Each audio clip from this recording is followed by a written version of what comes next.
Buenas tardes, queridos y queridas en el Señor. Les doy la bienvenida a esta clase número 15, ya que nos ha llevado un recorrido bastante largo, ¿cierto? En este estudio de teología bíblica y sistemática que nos permite adentrarnos en las profundidades, ¿cierto?, de las Escrituras para poder extraer las doctrinas fundamentales de la fe cristiana que nos ayudan a comprender y a entender, ¿cierto?, los misterios de Dios que han sido revelados por su misericordia a nosotros. Bien, entonces sin más preámbulo, les voy a invitar para que podamos ver la presentación. eh,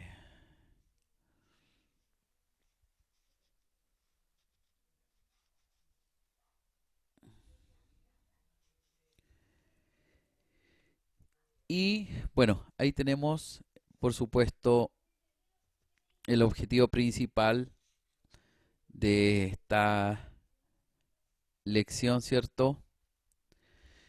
Que ya lo hemos hablado en cada una de estas lecciones, que es conocer y profundizar acerca de la teología bíblica y las doctrinas fundamentales que se encuentran en las Sagradas Escrituras. El objetivo de la clase, seguimos revisando la naturaleza del Espíritu Santo, ¿se acuerda? Y vamos a seguir revisando los nombres del Espíritu Santo, que nos quedan algunos. Vamos a revisar los símbolos del Espíritu Santo con el cual se ilustra, ¿cierto?, las operaciones del Espíritu Santo en las Escrituras. Luego vamos a mirar o vamos a escudriñar acerca de la acción del Espíritu Santo en el Antiguo Testamento. Muy importante para poder entender cómo después va a operar en la iglesia, ¿cierto? Y el Espíritu Santo operando en Cristo. Bien, entonces comenzamos. Y la clase anterior estuvimos viendo acerca de los nombres del Espíritu Santo que nos ayudan a conocer un poco de la naturaleza de este, ¿no? Hablamos ya del Espíritu de Dios, ¿cierto? Vimos sus características. Hablamos de por qué recibe el nombre como el Espíritu de Cristo, ¿cierto? También ya vimos sus características, fue enviado por Él, entre otras. Y también el Espíritu Consolador, ¿cierto? Que así también es llamado.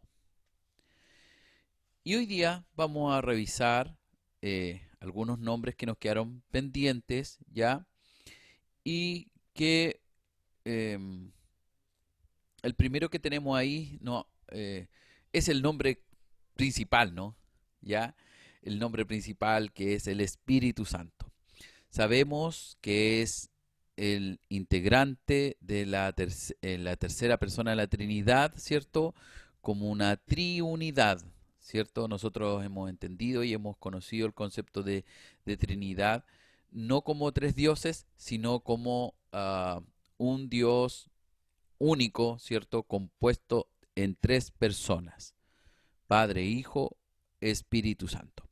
Y también vimos la clase pasada que se le da poca preponderancia al Espíritu Santo, siendo que hoy en la actualidad es aquel que está acompañando a la iglesia, ¿cierto? A la espera del advenimiento del Señor Jesucristo. Y este Espíritu Santo, que es el título que recibe, ¿cierto? Eh, nos habla de que su nombre, nos habla de que su principal obra o su principal función es la santificación. Habíamos visto anteriormente que fundamentalmente imparte la naturaleza divina al ser humano. Y eso se produce en la regeneración, ¿cierto? Eso ya lo vimos. Y que tiene que ver con el proceso de santificación interno. Es la obra interna, en donde lo que hace el Espíritu Santo devuelve, ¿cierto? En cierto sentido, devuelve lo que es la imagen de Dios cuando el hombre fue creado. Recuerde que fuimos creados a la imagen de Dios, ¿cierto? a su imagen y semejanza. Eso, en cierto sentido, por el pecado se perdió, ¿cierto? El pecado destruyó la imagen divina de Dios en el hombre, ¿sí? Producto del pecado, la maldad, como la degeneración y la depravación entró en el ser humano, ¿cierto? Y se alejó de Dios, y es por ello que el hombre por sí solo no puede acceder a Dios, ¿cierto? Bueno, tenemos la obra salvífica de nuestro Señor Jesucristo, ¿cierto? Que nos salva, que nos restaura, quien nos reconcilia, nos pone en paz con Dios, quien en su, cierto, en su sacrificio expiatorio, ¿cierto? Que cubre el pecado, quita de en medio, ¿cierto? Esto que produce el entorpecimiento entre la relación entre Dios, el Creador, ¿cierto? Y los seres humanos. Quitando esto, ahora el Espíritu Santo es el que imparte esta imagen divina, ¿cierto? Que en cierto sentido no debió nunca haberse perdido, ¿no? Pero como el pecado entró a la humanidad, eso de alguna manera, esa imagen se degeneró y se desvirtuó.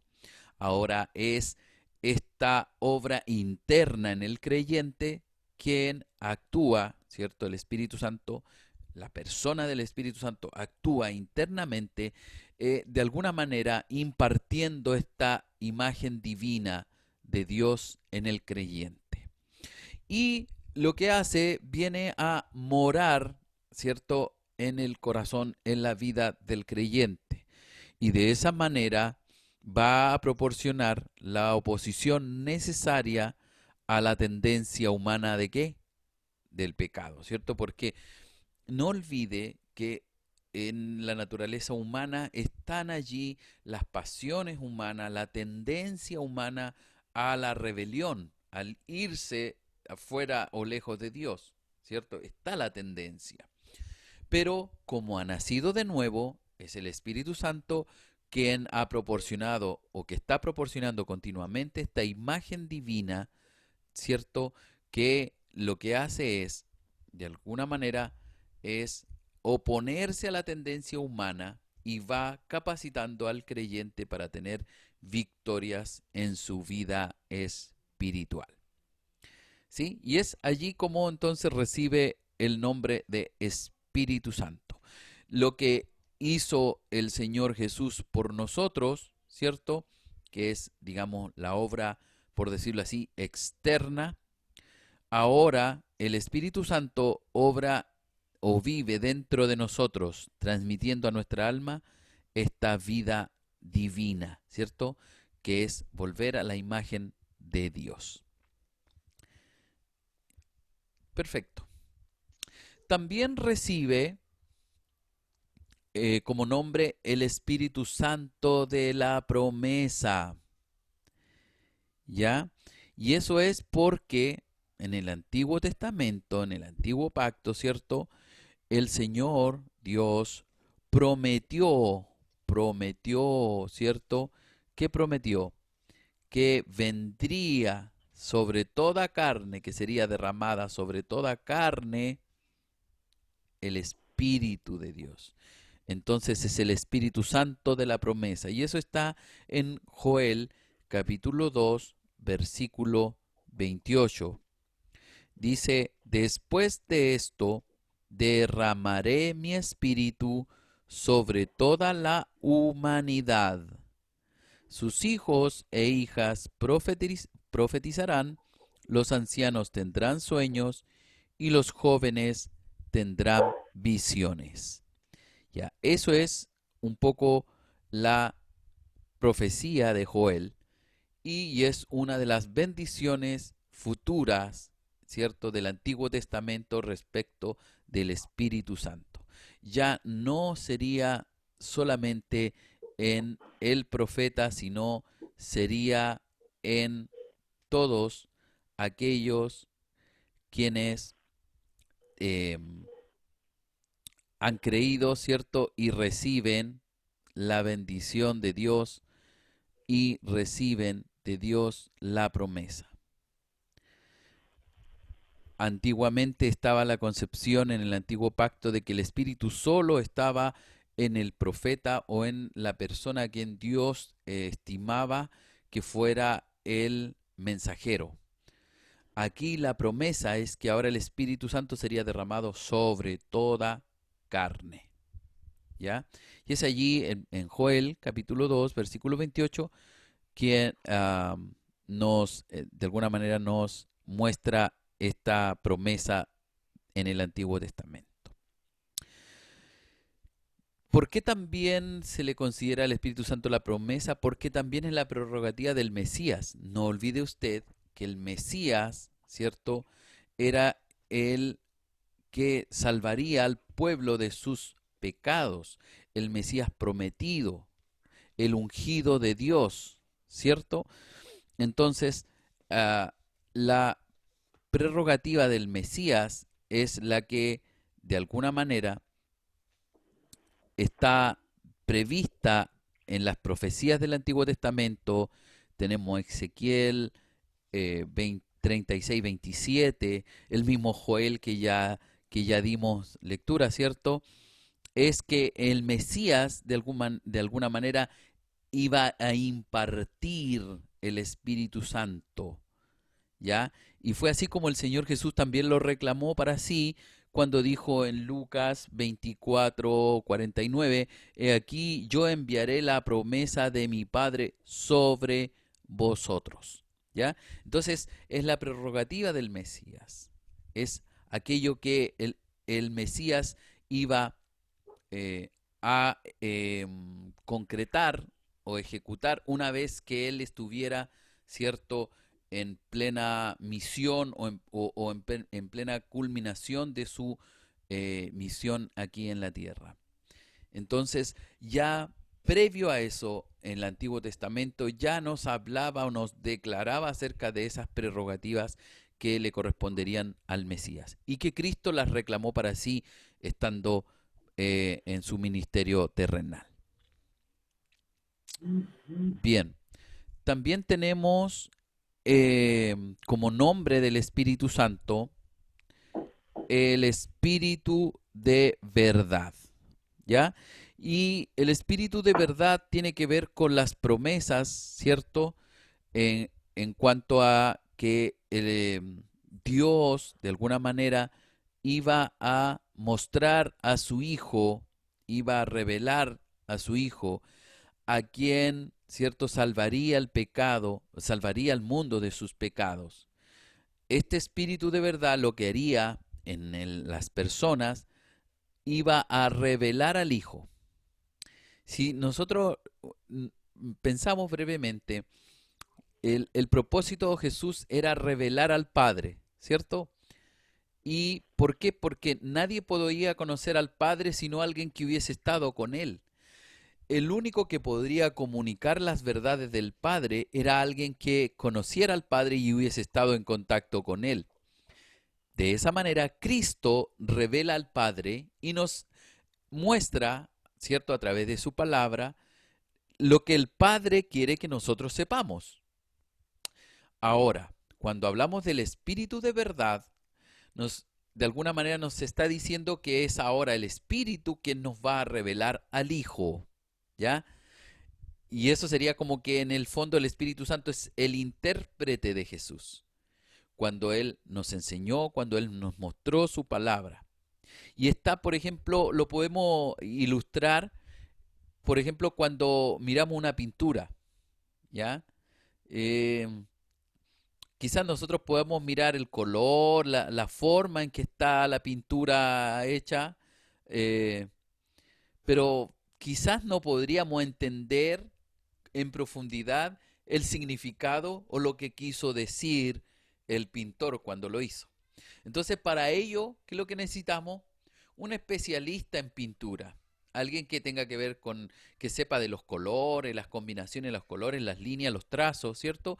Y el especialista podría darnos claridad acerca de lo que el pintor quiso expresar, ¿cierto?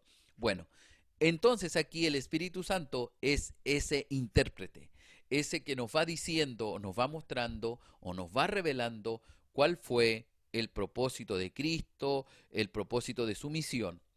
y en cierto sentido nos lleva a un conocimiento profundo de Cristo, ¿ya? No olvide usted que el Espíritu Santo es parte de este Dios único, ¿cierto? Por lo tanto, nos declara la intimidad de la Trinidad. Es esa voz interna de Dios, ¿ya? Que la comunica a los que son sus hijos, ¿ya? Así que eh, el mismo Jesús dijo, así como el Hijo no habló de sí mismo, sino que habló lo que había recibido del Padre. Tampoco el Espíritu hablará de sí mismo como si fuera una fuente distinta de información, sino que declarará lo que oye de la voz interna, en la intimidad de la Trinidad. ¿Sí? Por eso es llamado también el Espíritu de verdad. Bien, seguimos. Todavía estamos revisando los nombres del Espíritu Santo que nos ayudan a conocer, a comprender un poco esta personalidad de la Trinidad que es parte de la deidad, ¿cierto? Y que nos ayuda un poco a entender el propósito y la función, la tarea del Espíritu Santo que hoy día está operando en los creyentes. También recibe el nombre de Espíritu de vida. Y ahí tenemos Romanos 8:2 y Apocalipsis 11:11. En el fondo lo que quiere decir es que el Espíritu Santo es el Señor dador de la vida.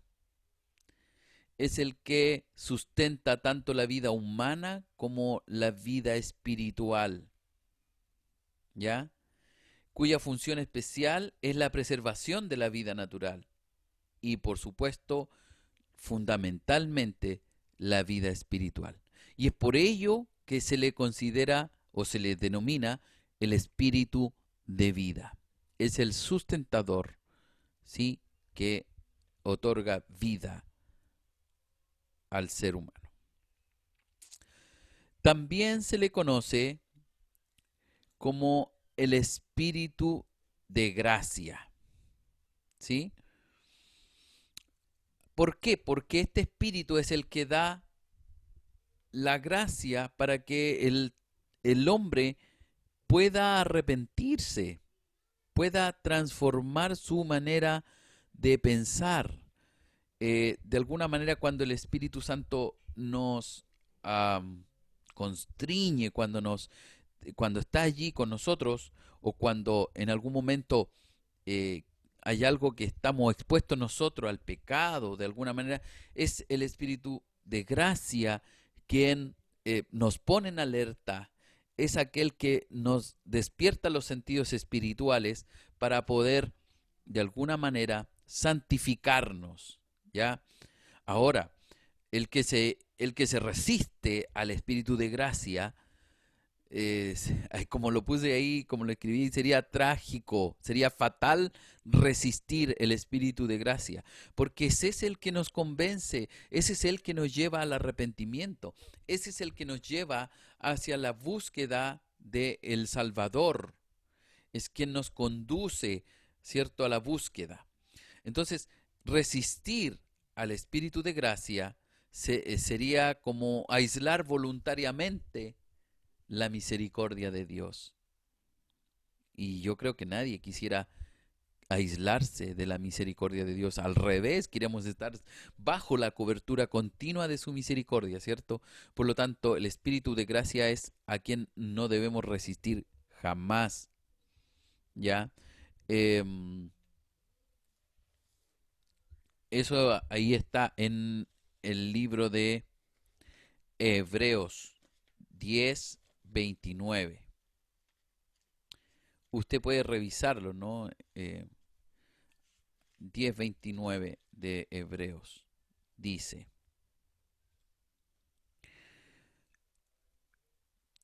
¿qué creen que le pasará al que desprecia al Hijo de Dios?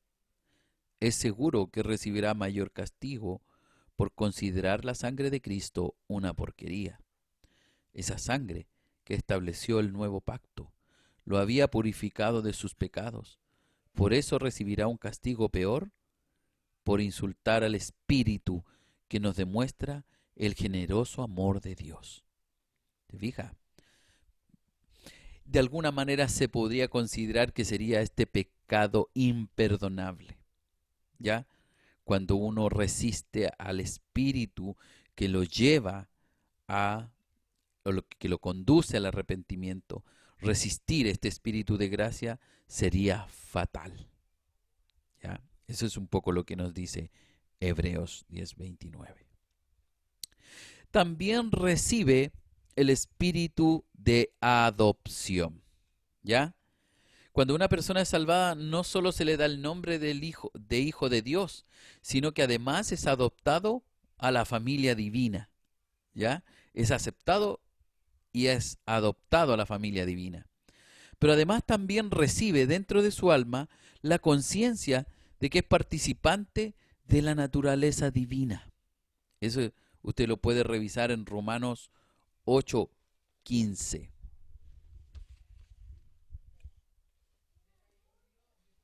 Romanos 8:15, que nos dice: el espíritu que ustedes han recibido ahora no los convierte en esclavos llenos de temor. Al contrario, el espíritu que han recibido los hace hijos. Por el espíritu podemos gritar, querido Padre. ¿Ya?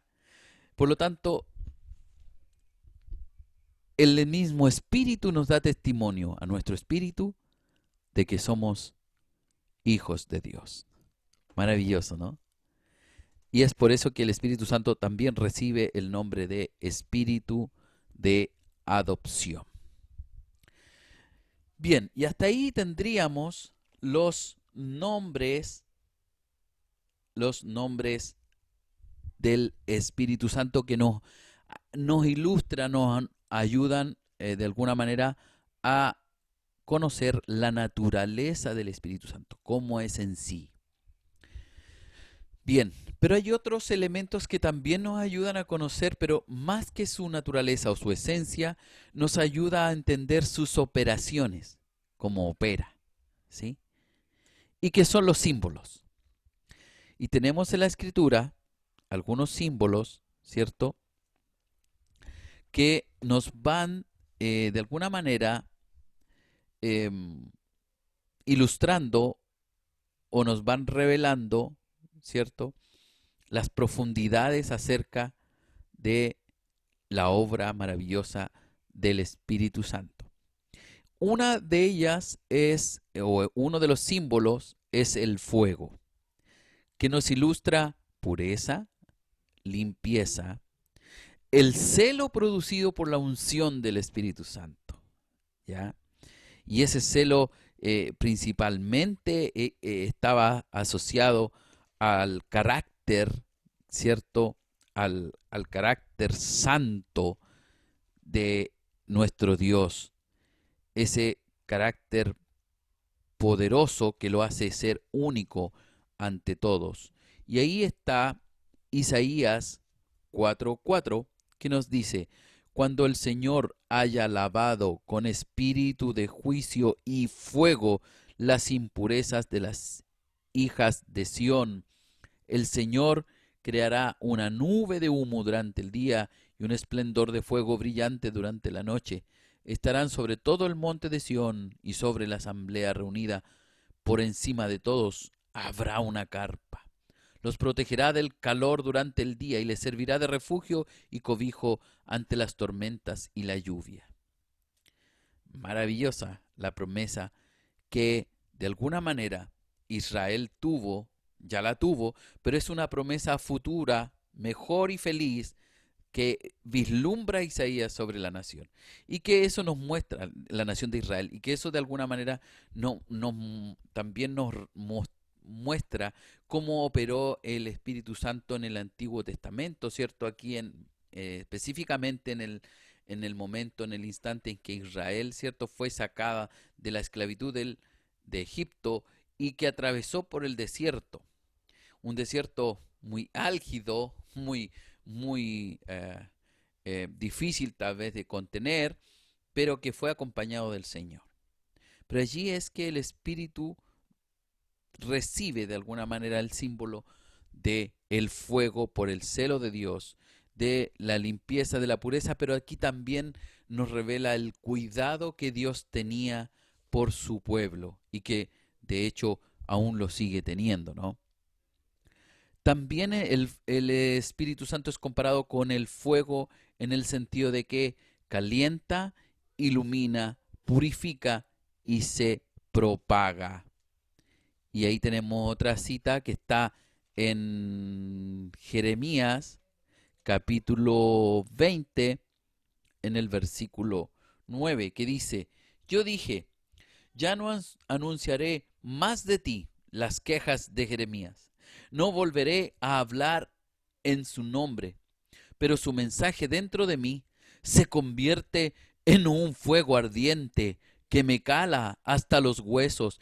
Hago todo lo que puedo por contenerlo, pero me es imposible. ¿Ya? Ese es el fuego del Espíritu Santo que en el Antiguo Pacto, en el Antiguo Testamento, podemos ver cómo operaba, ¿cierto?, en los profetas o en la persona en el cual el Señor había determinado que pudiera ser su mensajero o su vocero. Bien, ese es el fuego como símbolo. Después tenemos el agua. Y en el caso del agua, nosotros podemos decir que es la más pura, es el mejor ejemplo de una fuente que, que en el fondo transmite vida, ¿ya? Eh, Nosotros naturalmente sabemos que el agua, ¿cierto?, es una fuente de vida. Donde hay agua, ¿cierto?, crece la vegetación, los animales pueden beber agua y el mismo ser humano puede vivir. Una vez que se termine el agua en el planeta, la vida sin duda va a terminar. ¿Sí? Bueno, es porque naturalmente el agua imparte vida, pero aquí simbólicamente también el agua es el Espíritu Santo es considerado como agua porque el Espíritu Santo es vital para la vida espiritual. Hablamos eh, de la sequía, hablamos de que no, no puede haber vida donde no hay agua. Entonces piense lo siguiente, si en el ser humano, en nosotros, el Espíritu Santo, Dios mismo, ha impartido esta naturaleza divina, ¿cierto? Y que comparte este cuerpo con la naturaleza humana, la cual se alimenta, se nutre, ¿cierto? La naturaleza espiritual también debe alimentarse y nutrirse. Por lo tanto, es el Espíritu Santo, ¿cierto? Simbólicamente como el agua, que es vital para la vida espiritual en el creyente. Por eso no podemos nosotros separar del creyente al Espíritu Santo. Porque si usted saca al Espíritu Santo de su vida, entonces no habría vida espiritual en usted. No habría esta impartición de esta vida divina que el Señor, a través del Espíritu Santo, está obrando en los creyentes, en los que han entregado su vida al Señor. Por lo tanto, podemos decir claramente que el Espíritu Santo es una fuente de agua viva. Y nosotros sabemos que Cristo es esa fuente, ¿cierto? Pero el agua es el Espíritu Santo que lo que hace es operar al interior del creyente, proporcionando la vida necesaria. Mire lo que dice San Juan 4:14. Dice, pero el que beba del agua que yo doy, nunca más tendrá sed. El agua que le daré brotará dentro de él como un manantial que da vida eterna. Wow. ¿Se fija? Entonces es el Espíritu Santo que está allí impartiendo vida espiritual al creyente. Y el símbolo es el agua. Bien, seguimos con el viento. el viento simboliza, en cierto modo, la labor regeneradora del Espíritu Santo. ¿Sí? Es aquella que indica sus operaciones misteriosas, independientes, penetradoras, vida, que imparten vida al creyente. Y ahí tenemos citas bíblicas, tenemos San Juan 3:8, que dice así: el viento sopla para donde quiere ir. Tú lo escuchas soplar, pero no sabes de dónde viene ni para dónde va. Así es con todos los que nacen del Espíritu. Entonces, los que han nacido del Espíritu, ¿cierto? Internamente hay una obra regeneradora en la vida del creyente que lo está llevando a la imagen. Recuerde que fuimos creados a imagen y semejanza de Dios, restaurando en cierto sentido lo que el pecado ha dañado, ¿cierto? Y que opera de manera misteriosa. Y ese misterio tiene que ver con que el Espíritu va y viene, pero sin saber de dónde nace, ¿cierto? De dónde viene, a dónde va. Y esas operaciones, a eso se refiere cuando el Espíritu Santo es que realiza distintas operaciones, ¿ya? En algunos ministerios, en algunas iglesias, se refieren a esto de operaciones como operaciones quirúrgicas, ¿ya? En donde las personas son puestas ahí al frente y comienza una serie de manifestaciones de una supuesta operación a la persona. No tiene que ver con eso. Aquí habla de que el Espíritu Santo opera en las personas de manera distinta. Conmigo lo va a hacer de una manera, con usted lo va a hacer de otra manera, porque todos los seres humanos somos distintos, pero no se refiere a operaciones quirúrgicas, ¿ya? Ahora, sin duda que la obra del Espíritu Santo tampoco nosotros podríamos encasillarla en un formalismo, ¿ya? Y ahí tenemos nosotros este pasaje que claramente nos enseña que el Espíritu Santo viene y va, y eso es de acuerdo a cómo Dios quiere que así sea, ¿ya? Y eso es porque el Espíritu Santo tiene voluntad. Por eso es importante reconocerlo, el Espíritu Santo, como la tercera persona de la Trinidad. No es una influencia, ¿ya? Una influencia no tiene voluntad en sí misma, mientras que una personalidad sí tiene voluntad, sí hace lo que piensa y lo que ha decidido. Y eso está, cierto, en el carácter de Dios, en las características de nuestra o de la divinidad de nuestro Dios. Bien, ese es el símbolo del viento. También otro símbolo es el sello. Y aquí el sello nos habla más bien eh, de una presuposición respecto de propiedad. Cuando hablamos del símbolo, eh, tiene que ver con que Dios de alguna manera nos ha sellado o ha puesto un sello sobre nosotros que ha dicho: esto es mío, ¿ya?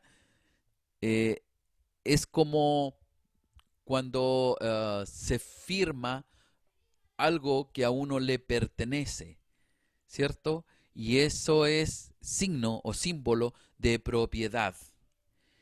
Veamos qué dice segunda de Timoteo 2:19. Allí está como el pasaje que nos podría eh, dar cierta claridad. Ahora, sin duda que cuando se refiere a esto, se está refiriendo a que los creyentes somos propiedad de Dios, ¿ya? Ese es el concepto. No olvide las palabras de Pablo cuando dice: ya no vivo yo, sino Cristo vive en mí.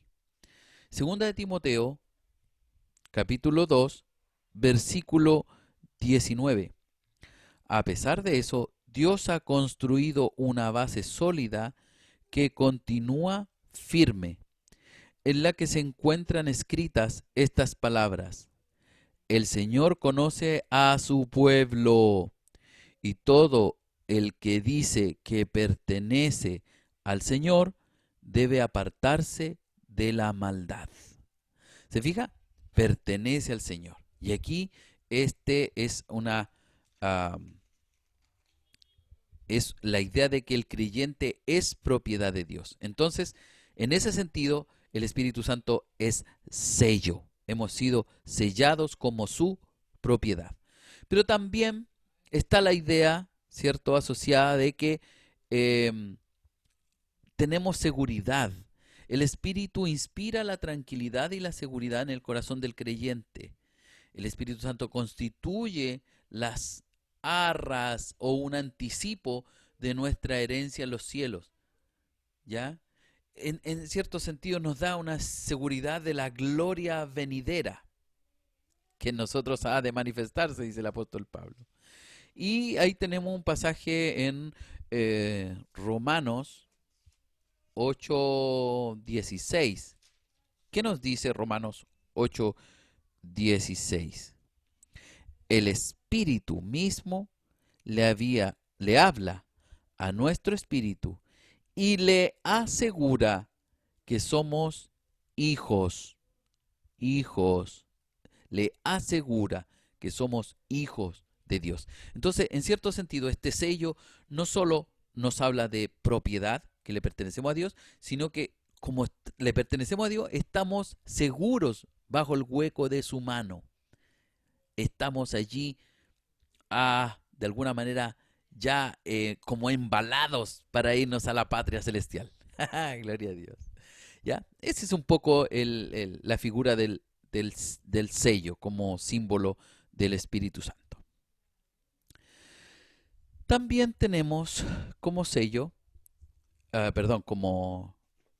como símbolo, eh, la paloma, que es la que nosotros por años, ¿cierto? Yo creo que es la más conocida de alguna manera, es aquella que nos habla de la dulzura, de la ternura, de la inocencia, de la pureza, paciencia, nos refleja el carácter de un discípulo. Y eso está en Mateo 10:16, cuando el Señor le dice que debemos ser sencillos como palomas, un carácter sencillo, afable, tierno, ¿cierto? Que muestra inocencia, que revela inocencia, ¿ya? Y eso es porque en nosotros ha sido imputada la justicia de Dios y el Espíritu Santo está obrando en nuestro interior. Y eso debe, de alguna manera, eh, reflejar el carácter de un discípulo, ¿sí? Y también este símbolo de la paloma participa en el bautismo de Jesús, ¿cierto? Cuando allí en Lucas capítulo 3:22 dice que el cielo se abrió, ¿cierto? Y descendió del cielo el Espíritu Santo en forma de paloma, ¿cierto? Y una voz del cielo dijo: este es mi Hijo amado. Y allí está patente la figura de la Trinidad, el Padre, la voz en el cielo, la paloma, el Espíritu Santo, ¿cierto? Y el Hijo que está siendo, Jesucristo que está siendo bautizado, preparado para su gran misión en la tierra. Allí tenemos la figura o el símbolo de la paloma. Y también, y um, por último, está la figura del aceite, ¿ya? Y el aceite es aquello, figurativamente, era usado en el tabernáculo, ¿cierto? En el lugar santo, para iluminar el candelabro. El candelabro, perdón, era un elemento del tabernáculo que estaba construido por oro, ¿cierto? Y que se usaba para iluminar el lugar santo en donde oficiaba oficiaban los sacerdotes, ¿cierto? Que permitía iluminar al interior del tabernáculo.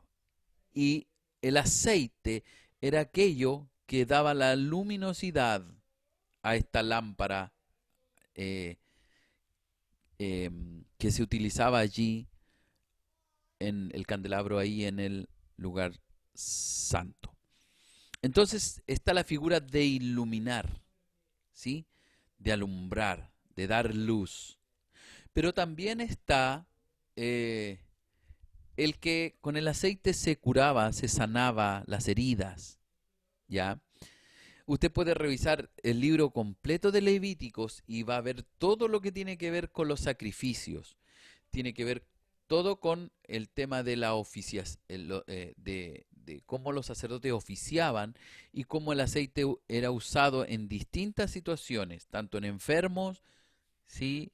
Como también como utensilio del tabernáculo, y que comúnmente se usó también en el Antiguo Testamento, que era para consagrar y ungir a los reyes, por los cuales Dios determinaba, ¿cierto?, que el profeta ungiera.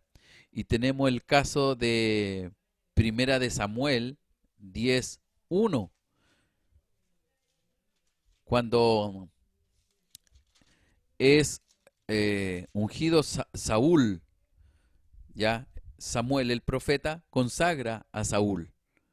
Está ahí en Primera de Samuel 10:1 y dice: Samuel tomó un frasco de aceite y lo derramó sobre la cabeza de Saúl. ¿Se fija? Luego lo besó y le dijo: el Señor te ha elegido. Entonces, esto de ungir, era un símbolo de pureza, de consagrar, ¿ya? La unción de Dios, de alguna manera, estaba no en el aceite, sin duda, pero el aceite era el símbolo de este pacto, de este consagrar algo a Dios, y que era comúnmente usado para lo que ya les he señalado. Y eso tendríamos entonces como la naturaleza del Espíritu Santo en cuanto a sus nombres y en cuanto a los símbolos. Ahora vamos a ver una breve sección que nos va a ayudar a ver acerca del Espíritu Santo en el Antiguo Testamento. Y esto nos va a ayudar a entender muchas cosas que hoy día son distintas, ¿ya?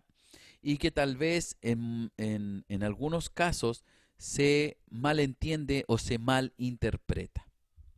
Bueno, lo primero, podemos decir que el Espíritu Santo en el Antiguo Testamento tiene una función de co-creadora, ¿ya?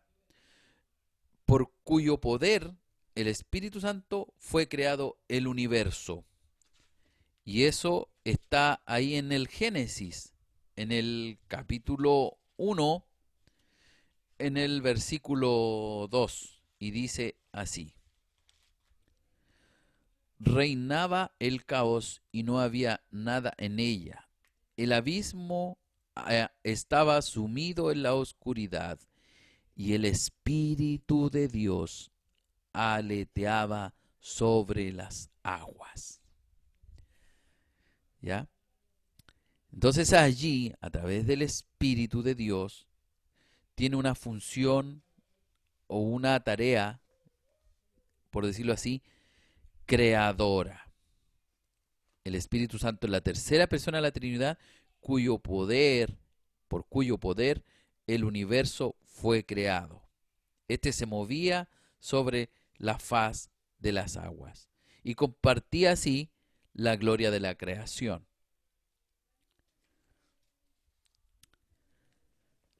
También cabe señalar que toda existencia es sostenida por el Espíritu. Toda existencia. ¿Sí? ¿Por qué? Porque incluso el hombre que no es creyente o que no ama a Dios, su existencia es sostenida por el Espíritu. Maravilloso, ¿no? Y el hombre aún así prefiere irse tras sus propias ideas y abandonar a Dios. El Espíritu Santo creó al hombre y lo sostiene, según lo que hemos visto y lo que nos dice también Génesis 2:7, Job 33:4. Toda persona, sirva a Dios o no, es sostenida por el poder creador del Espíritu. Daniel 5:23 nos va a hablar acerca de esto. El 23 dice: todo lo contrario se ha rebelado contra el Señor del cielo, refiriéndose a Belsasar. Daniel se refiere a Belsasar y le dice: todo lo contrario, se ha rebelado contra el Señor del cielo. Usted mandó traer las copas de oro y plata que son del templo, y luego con sus invitados, sus esposas y sus concubinas, bebió allí. Además adoró a dioses de plata y de oro, bronce y hierro, de madera y piedra. Esos son solo ídolos falsos que no pueden ver, ni oír, ni pensar. Pero usted no dio honra al Dios verdadero, que tiene poder y controla su vida y todo lo que usted hace. ¡Wow! ¿Se fija? Es el Espíritu de Dios quien sostiene, incluyendo a los idólatras, incluyendo a los asesinos, incluyendo a los malhechores, incluyendo a los ateos, incluyendo a todos. Es el poder del Espíritu que sostiene la existencia humana. ¿Ya? El hombre debe su existencia a las dos manos de Dios. Ajá, las dos manos de Dios. En el sentido de que allí se declara: hagamos al hombre. Y allí está el Padre, el Hijo y el Espíritu Santo en la acción creadora. Por ello es considerado entonces el Espíritu Santo como el Espíritu creador. También está el Espíritu dinámico. ¿Y a qué se refiere con que el Espíritu dinámico? Que la operación dinámica del Espíritu Santo, de alguna manera, ¿cierto? Creó dos clases de ministros, por decirlo así. Primero los obreros de Dios, ¿cierto? Es decir, hombres de acción, organizadores, ejecutivos. Y en segundo lugar, portavoces de Dios, o sea, profetas, mensajeros de Dios. ¿Ya? Ahí están los versículos, usted los puede revisar. Por ejemplo, tenemos el caso en el caso de los obreros de Dios, tenemos el mismo José, ¿ya? Que producto de que Dios tuviera un plan con José, su padre y su familia fueron librados de la muerte, de la hambruna que hubo en Canaán. Y preparó el escenario para que Israel se formara como nación. ¿Se fija? Entonces, un obrero es un instrumento, ¿ya? Entonces el espíritu dinámico operaba de esa manera. Obraba a través de ciertas personas, obreros de Dios, que eran inspirados por el Espíritu Santo y que vivían bajo la cobertura de Dios. Tenemos el caso de José, como les cité, tenemos el caso de Bezaleel en Éxodo 35:30, tenemos el caso de Moisés, ya nosotros sabemos toda la historia de Moisés, ¿cierto? También tenemos a Josué, ahí en Números 27:8 al 21. Tenemos también a Otoniel en Jueces 3:9. Tenemos a Gedeón en Jueces 6:34. Y así podríamos mencionar a Samsón, a Saúl, entre otros tantos, en que eran de alguna manera el Espíritu Santo obraba en ellos, los inspiraba y ellos actuaban de manera guiada por el Espíritu de Dios. Pero también están los portavoces de Dios y también el Espíritu Santo operaba a través de ellos, que eran los profetas o los mensajeros de Dios. ¿Ya? Y ahí tenemos la palabra profética, que de alguna manera eh, viene de una raíz, de una palabra que significa borbotar, es decir, un testimonio al torrente de elocuencia que a menudo salía de los labios del profeta. Ese es como un poco el significado. Pero tiene que ver con que estos portavoces sufrían de algo repentino y sobrenatural que descendía sobre ellos. No era algo que ellos podían controlar, no era por voluntad de ellos, era un éxtasis sobrenatural en algunos casos y otras veces solo fue em,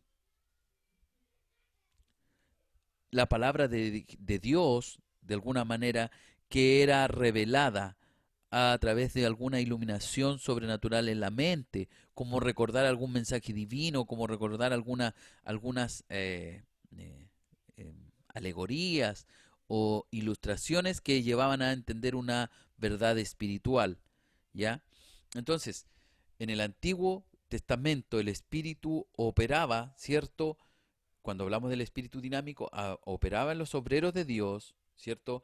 Que eran guiados, influenciados por el Espíritu Santo, inspirados para seguir el plan de Dios. Y también operaba el Espíritu Santo en estos portavoces, que eran profetas y mensajeros de Dios, que era algo repentino, era algo sobrenatural que descendía sobre ellos, que era algo que ellos no podían controlar, que no era por voluntad del profeta, era como cuando Dios quería y cuando Dios necesitaba entregar un mensaje. En algunos casos era un éxtasis sobrenatural que ellos eran tomados, dice el Espíritu de Dios, descendió sobre mí, el Espíritu me ha ungido, el Espíritu me ha mostrado, me ha revelado, ¿cierto? Me ha dicho, así dice Jehová, ¿cierto?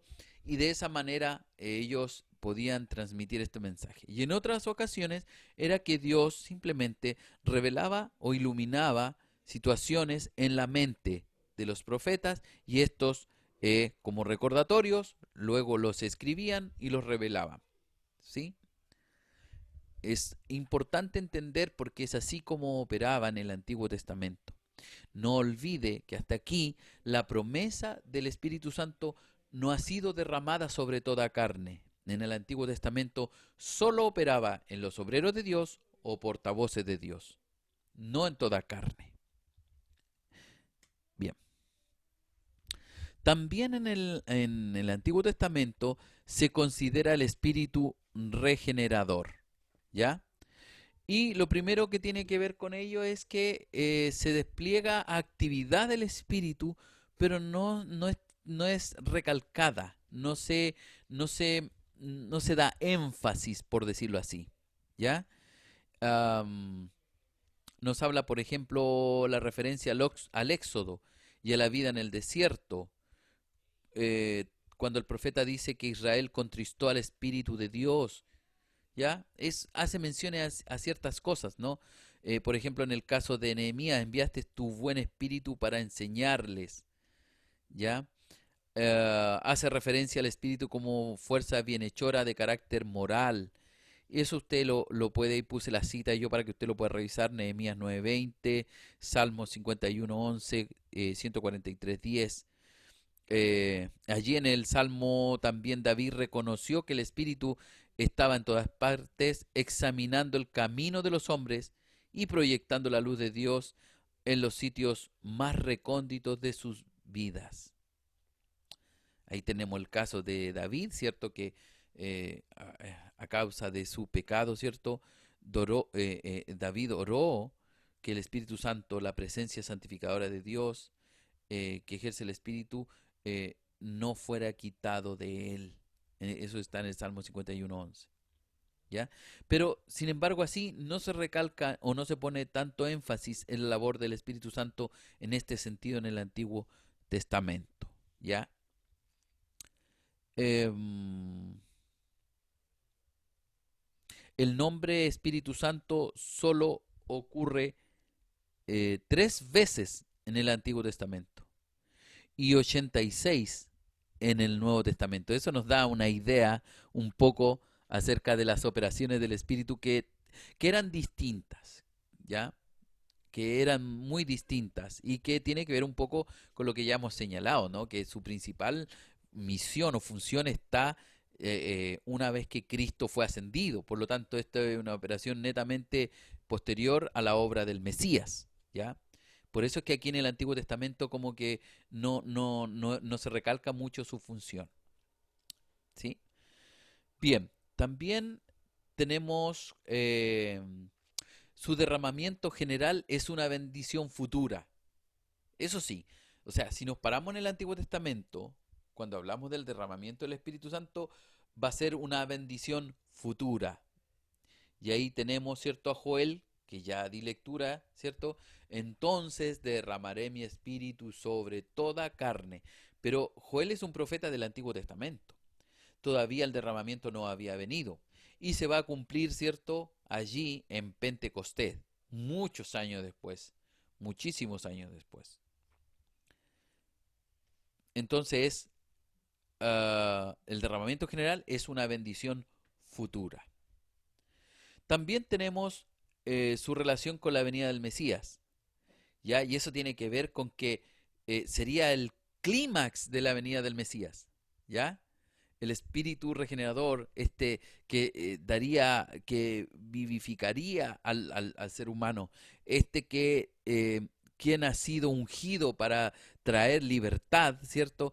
Ahora, en cierto sentido, el Espíritu Santo operaría en él, pero no solo en él, también es él quien impartiría este espíritu a los demás, ¿ya?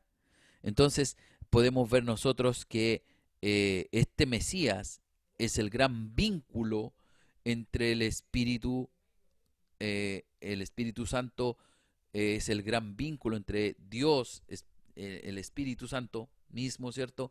Y el hombre y su relación con el hombre, ¿ya? Bueno, y ya ahí lo tenemos nosotros cuando estudiamos lo que fue la regeneración, ¿cierto? Bueno, también en cuanto a eso podemos decir, en cuanto al espíritu regenerador, podemos decir que tiene algunas características especiales y que de alguna manera nos pueden dar ciertas luces. Primero, que este espíritu no se había dado como el espíritu de Cristo resucitado y glorificado. ¿Se entiende eso? ¿Qué quiero decir? Que hasta Cristo, cuando fue resucitado, el Espíritu no había operado antes de la manera que operó en Cristo. ¿Ya? ¿Sí? En el antiguo pacto, en el Antiguo Testamento, el Espíritu Santo no habría operado de la manera, ¿cierto?, en que operó con Cristo al resucitarlo y glorificarlo. ¿Ya? Y esa es una de las promesas para los creyentes, de alguna manera. Es un vislumbrar de la obra del Espíritu Santo en el creyente. Am, También podemos decir, y ya algo mencionamos, que el Espíritu Santo no fue dado de manera general, sino que había solo sido limitado a Israel. Estamos hablando en el Antiguo Testamento, no olvide. Y como tercer característica especial, que el Espíritu Santo no moraba permanente en la persona. Porque cuando usted escucha y hace alusión a las profecías, a los profetas, y dicen, y se posó el Espíritu de Jehová sobre mí, no es como hoy día, ¿cierto? No es como hoy que el Espíritu Santo actúa en el creyente, ¿ya? Y la promesa de Joel era para la venida, ¿cierto?, del Espíritu Santo era para posterior a la venida del Mesías, como aquel espíritu vivificador que daría, ¿cierto?, vida al creyente y que permitiría de alguna manera esta naturaleza divina que comenzara nuevamente a volver a la imagen del creyente, volverlo a la imagen del, de este Dios creador maravilloso que nos creó a su imagen y semejanza. Bien, creo que el tiempo nos ha alcanzado y vamos a quedarnos hasta aquí, eh, esperando que esta lección haya sido de bendición para ustedes. Nos está quedando algunas tareas, algunos temas que están un poquito pendientes, puesto que era necesario abordarlo de esta manera y abarcar con profundidad lo que es el Espíritu Santo, que es la tercera persona de la Trinidad. En cierto modo siempre hemos hablado de Yahweh como el creador, ¿cierto? El Dios del Antiguo Testamento, ¿cierto? Luego Cristo, eh, eh, el Salvador, el Hijo de Dios, que ha venido a dar esperanza, a rescatar lo que se había perdido, ¿cierto?